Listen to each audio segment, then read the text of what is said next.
Personality development trainer. स्वागत है आप सभी का इस वीडियो में, जिसमें आज हम सीखने वाले इंग्लिश इडियम्स। ये इंग्लिश इडियम का पार्ट 3 बना रहे हैं हम। इससे पहले हमने इंग्लिश इडियम के 2 पार्ट ऑलरेडी बनाए हैं। इडियम को हिंदी में मुहावरे कहते हैं और डेफिनेटली मुहावरे सीखना कि इंग्लिश में 4 चांद लगा सकते हैं, क्योंकि ज्यादातर जब आप सेलिब्रिटीज को इंग्लिश बोलते हुए सुनते हैं, नेटिव स्पीकर्स को इंग्लिश बोलते हुए सुनते हैं, या कहीं कहीं इंग्लिश न्यूज़पेपर या कोई एक इंटरनेशनल बुक आप पढ़ रहे हैं, तो वहां पर बहुत सारी इंग्लिश इडियम्स होती है। और अगर आपको ये नहीं आती है तो डेफिनेटली आप इंग्लिश में उनका मीनिंग भी नहीं समझ पाएंगे, और अगर आपको बहुत अच्छे से इफेक्टिव बोलना है तो भी नहीं बोल पाएंगे। तो वीडियो को एंड तक देखें, क्योंकि हम आपको हर एक इंपॉर्टेंट इडियम बताएंगे, क्योंकि इडियम्स तो बहुत सारी है, लेकिन उन्हीं इडियम्स को हमें सीखना चाहिए जिसको सीखने के बाद हम अपनी लाइफ में इंप्लीमेंट कर सके, हम यूज कर सके, राइट। हर एक इडियम का प्रोनाउंसिएशन, उसका इंग्लिश और हिंदी मीनिंग विद एग्जांपल्स हम सीखने वाले हैं। तो चलिए शुरुआत करते हैं। सबसे पहला ही है hustle and Bansal, right. Hustle and बसल का मैंने यहाँ पर मीनिंग लिखा है busy and noisy activity. Hindi meaning में मैं आपको कहूंगा दौड़ धूप। अब दौड़ धूप क्या है? मान लीजिए कभी आप बहुत बिजी थे, दिन भर बहुत व्यस्त थे, बहुत सारा काम था, there was a lot of work, बहुत सारा काम था आपके पास। हिंदी में कहते हैं भाई सांस लेने की भी फुर्सत नहीं थी मुझे, राइट। तो इस प्रकार से उसको इंग्लिश में हसल एंड बसल कह सकते हैं। तो एग्जांपल के तौर पे मैं कहूंगा my day was spent in hustle and बसल। मेरा जो दिन है वो दौड़ धूप के अंदर बीता, भाग दौड़ में इधर उधर बीता। तो my day was full of hustle and bustle, ऐसा बोल सकते हैं, राइट। नेक्स्ट लेते हैं इन अ नटशेल। नटशेल का हिंदी अनुवाद आप जानते हैं, अखरोट का जो छिलका होता है या कोई भी ड्राई फ्रूट्स जिनके छिलके बहुत कड़क होते हैं उसको नटशेल कहते हैं, राइट। तो आप अखरोट का छिलका, इसका हिंदी अनुवाद देखेंगे इन अ नटशेल माने अखरोट के छिलके में, लेकिन इसका मीनिंग होता है इन अ फ्यू वर्ड्स।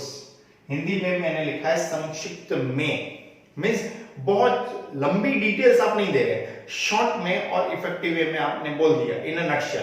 तो बहुत सारी चीजें आपको ना बताने के बजाय अल्टीमेटली जो एक छोटा सा मैसेज है, जो कंक्लूजन है, वहां पर आप नटशेल बोल सकते हैं, राइट। तो ही explain everything in a nutshell. Example के तौर पे हम बोल सकते हैं कि उसने सारा वर्णन किया संक्षिप्त में, तो इन अ नटशेल हमने बोला, राइट। तीसरा इन फुल स्विंग।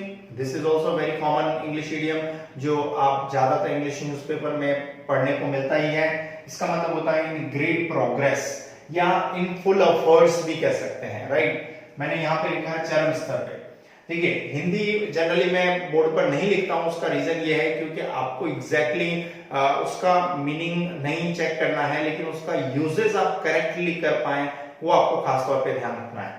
तो चरम स्तर का मतलब हुआ एग्जैक्टली के फुल स्विंग, मतलब एक कोई टॉप लेवल पे चल रहा है। फॉर एग्जांपल मैं बताऊं, जैसे the construction of the new project is going on in a full swing. एक नया प्रोजेक्ट का जो कंस्ट्रक्शन है वो फुल स्विंग में चल रहा है, राइट। तो बहुत मतलब जोरों शोरों से चल रहा है, एक टॉप लेवल पे चल रहा है, राइट। तो इन फुल स्विंग कह सकते हैं।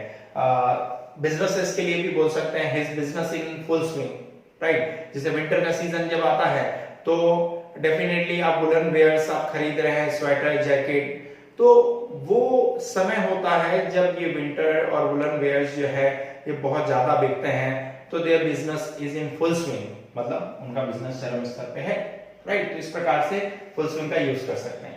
इन हॉट वाटर, अब हिंदी ट्रांसलेशन करेंगे तो आपको पता चलेगा इसका मतलब होता है गर्म पानी, बट इन हॉट वाटर का मतलब गर्म पानी नहीं है। इसका मतलब होता है इन ट्रबल, मुसीबत में। मुसीबत में कैसे? फॉर एग्जांपल जैसे आप मान लीजिए कोई लॉ तोड़ते हैं तो आप मुसीबत में पड़ सकते हैं। If you break any law you will be in hot water.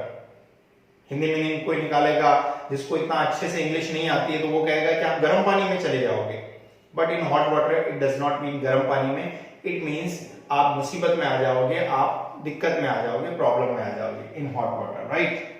Next is in order to. Very very beautiful English idiom, आप फ्रीक्वेंटली बोल सकते हैं। के लिए, ताकि, मैंने इसका हिंदी मीनिंग लिखा है so as to, English meaning है। फ्रीक्वेंटली कैसे यूज कर सकते हैं, जैसे एग्जांपल यहां का मैं दे रहा हूं आपको। In order to improve your English you must do a regular practice. हालांकि आपको इसका यूजेस पता चल जाए तो आप उसका हिंदी मीनिंग भी नहीं जानेंगे तो भी चलेगा, ठीक है। अपनी इंग्लिश को पूर्णतः इंप्रूव करने के लिए आपको नियमित प्रैक्टिस अवश्य करनी चाहिए, right. In order to improve your English you must do a regular practice. तो इस प्रकार से मैंने इसका मीनिंग बताया, in order to. Then in the light of, Hindi meaning को ध्यान में रखते हुए, English meaning taking account of को ध्यान में रखते हुए। जैसे अलर्टनेस इन द सिटी और in the country has increased in the light of national day celebration, right. राष्ट्र दिवस के सेलिब्रेशन को ध्यान में रखते हुए जो है सतर्कता बढ़ा दी गई हमारे देश में या हमारे सिटी में, ऐसा बोल सकते हैं। Next is in the long run, eventually, finally, Hindi meaning है आखिर में, इन the long run, right. Learning new things will help you in the long run, नई चीजें सीखना आखिर में आपको कहीं ना कहीं फायदा देगी, right, in the long run. जैसे अभी आप ये वीडियो देख रहे हैं तो ऐसा नहीं है कि आप अपना टाइम वेस्ट कर रहे हैं, बाकी जनरली मैंने ऐसा फील किया है कि लोग कॉमेडी वीडियोस ज्यादा देखते हैं यूट्यूब पर, एंटरटेनमेंट के वीडियोस ज्यादा देखते हैं, गाने के वीडियोस ज्यादा देखते हैं और उनके सब्सक्राइबर, उनके व्यूज आपको मिलियंस में मिलेंगे आपको, बट लर्निंग के वीडियोस जो है वो जनरली कम देखे जाते हैं। बिकॉज हर एक इंसान सीख नहीं सकता, या आप कह सकते हैं सीखने की उसमें अवेयरनेस नहीं होती है, राइट। आप सीखना चाहते हैं लेकिन कहीं ना कहीं आप की जो इंट्यूशन है वो आपको सीखने नहीं देती। आप कहते हैं नहीं मुझे एंटरटेनमेंट में जाना है या मुझे जो है सॉन्ग सुनने हैं, बट अटेंशन करके सीखना थोड़ा सा डिफिकल्ट होता है, राइट। सो अगर आप ये सीखने में अपना टाइम इन्वेस्ट कर रहे हो, अपनी एनर्जी लगा रहे हो, it will help you in the long run, right. Learning new things will help you in the long run, आपको आखिर में फायदा देगा, right. Then next is in vogue. In vogue का मतलब होता है इन फैशन, प्रचलन में। कोई भी चीज प्रचलन में है तो उसके लिए पूछ सकते हैं, जैसे मुझे पूछना प्रचलन में क्या है, what is there in vogue means what is there in fashion, ऐसा पूछ सकते हैं। Another very useful English idiom, in spite of. In spite of का नॉटविथस्टैंडिंग का मतलब हुआ के बावजूद, है ना।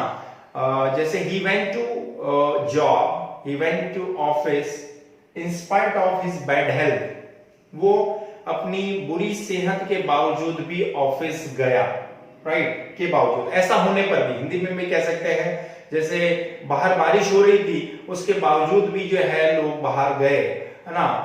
people went outside in spite of the heavy rain, I went outside in spite of the heavy rain, के बावजूद, right. Last but not least, very useful, instead of, in place of, की जगह। जैसे जॉब पे आप छुट्टी ले रहे हो, if you are taking leave, who will work instead of you? Who will work in place of you? आपकी जगह कौन काम करेगा? तो वहां पर आप instead of का यूज कर सकते हैं, राइट। तो 1 to 10 जितनी भी idioms हैं, I am very much sure and confident कि ये सारी idioms आप commonly अपनी daily life में use कर सकते हैं, क्योंकि जो भी idiom आप सीख रहे हैं अगर सीखने के बाद अपनी लाइफ में यूज ना कर पाए तो वो आपके लिए सीखना यूजलेस हो जाता है। जो भी idiom आपने इसमें सीखी है आप बताइए कि उसकी इंपॉर्टेंस अपनी लाइफ में कितनी है। आप कमेंट बॉक्स में ये लिख सकते हैं अगर वीडियो आपको रियली यूजफुल लगा है, क्योंकि हर एक वीडियो बनाने में हमारा समय, पैसा, एनर्जी सब कुछ लगता है। But what we contribution we want from you कि आप और लोगों की भी मदद करें ताकि वो भी घर बैठकर इन सारी चीजों को सीख पाए।